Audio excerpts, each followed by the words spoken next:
Should you ride carbon forks? Welcome back to another video. My name's Jack and I've raced BMX for about nearly 12 years. So about nearly, that makes sense, right? And about a year ago, I picked up my first pair of carbon forks. I have the Avian carbon forks. I don't think they have another name. On my Race BMX Cruiser. And before that, I was very against carbon forks. But there's a few reasons why, and there's a few reasons why I have moved to carbon forks. So let's get into it. For me, the first reason was they look nice. And now with carbon, you can pretty much make any shape. Because it comes in sheet form and it's very thin, it's very adaptable and movable.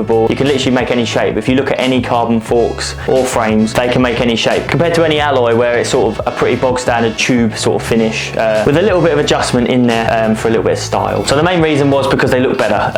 That was the only thing I bought mine for, but they have got other advantages too.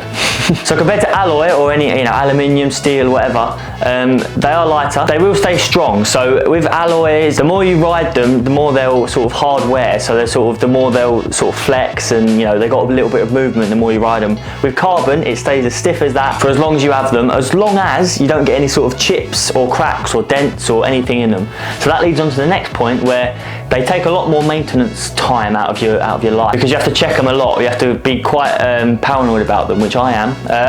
As soon as I got them, I was quite paranoid about any chips or cracks, because as soon as that happens, they're pretty much out the window. You're gonna die. So yeah, you've got to religiously check them more than you would have, say, your aluminium forks, where you can just sort of know that they're all right. Unless you hear a creaking, then you want to check them, I guess. So the main point that people buy carbon forks is they're lighter. Now they're not always lighter, but they're pretty much, it's a lighter material, and because of that, they are more desirable, because obviously they make the bike lighter, and that's quicker. Lighter equals quicker in most people's eyes, which not always the case, but mostly carbon fiber forks and parts are light because they're a lighter material. Now obviously that means they can make them thicker than aluminium forks, because obviously they're stronger for less weight, if that makes sense. If you say a kilo of aluminium plate versus a kilo of carbon fiber plate, the carbon fiber can be much thicker because it's lighter, so you can have more of it, and that's why it's more expensive. But obviously because they're lighter, the more you case jumps, the more you come up short on anything, the more you bonk stuff, anything like that, there's going to be more risk, a very much higher risk of you cracking them or anything else compared to aluminium forks or steel. Because the material is lighter, it is prone to crack. It is going to crack easier than aluminium. So if you're going to ride carbon forks, you want to make sure you're not casing many jumps in the future or currently, so you can buy some. There is many videos, if you can search them, of carbon forks snapping, because most of the time it's because you have an aluminium steerer, which is the bit that goes in the frame, connected to the carbon fork, which because of the connection there, it can get very weak and then just snap clean off. So as soon as you land, the front end just goes and your face gets very close to the floor. Whereas like the Avian forks that I've got, full carbon steerer, everything, so it's one piece of carbon instead, which obviously there's less chance of the steerer and the fork coming apart, which is a higher chance of that happening than you cracking it, really. So I'll put a picture of how much the Avian forks are on screen now, and there's a couple other forks that are, and the price of them. Because carbon being more expensive to make, the parts that they make are going to be more expensive. So yeah, the Avian forks, I think they were like £350 or £400 when I last checked, and yeah, they just stay at that price because carbon is so expensive to make compared to a metal, that it's always going to be that price, and you're going to pay a premium for having lighter and all these other pros of carbon parts. Moving on from carbon forks, you can also get carbon bars, frames, rims, cranks, just carbon bolts, I think, but you really wouldn't want to do that. Maybe titanium bolts if you want to go lighter route. But yeah, I've always vowed not to get a carbon frame.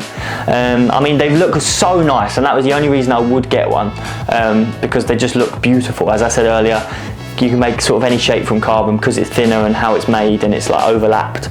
You can sort of make any shape in the former. But other than that, having the base of your bike being all carbon, you're putting all the parts onto the carbon part. It just, I don't know, in my head it's just mental, because you could over tighten easily. You could, little things that could happen. The metal mixing with the carbon might not be great, stuff like that. But you might see me in a carbon frame soon, so that'll be. So I'll throw all that out the window if you see that happen. So should you ride carbon forks? I've tried to make this video as informative as possible of all the knowledge I know and I can work out from carbon forks, because it is up to you. With all those things, it is lighter, they look nicer, they are stronger unless you crack them, and you've got to check them more, really. So that's kind of all the points. And they are more expensive, so that's a big factor. I think them being that light and them being that expensive, that's pretty much the two big contenders, but in my personal experience, I've had them for a year now and they've been all right. I don't tend to case many jumps. That's not the plan. It's not really the plan of anyone, but I don't send huge jumps like that, and I'm very aware that I've got carbon fork, and that's why I've only got carbon forks and not carbon bars or frame or anything like that, because I'm so paranoid about them, because I know it's a big issue. Thanks for watching this video. If you ride any carbon parts, let me know, because I'd be interested to know and how you get on with them. If you've had to replace them much, because if you have, then it can't be great, can it? If you get a part and 6 months later you got to replace it. So yeah, thanks for watching this video. If you liked it, click the like button and don't forget to subscribe, and I will see you in the next video. Bye. The roof don't drop, so we poking out of the sunroof. No AC, no MP3s, only CDs. Tell me what you want to do. If I don't make it, please don't fake it. You got me if I got you. I got this spot too that I go to when the sun is up, the grass is green. There ain't no TV screen, only blue skies. Please use your imagination, tell me what you dream. And I picture you and I on the scene. But are you snapping? Cause I ain't getting cream from serving packets on the block to fiends.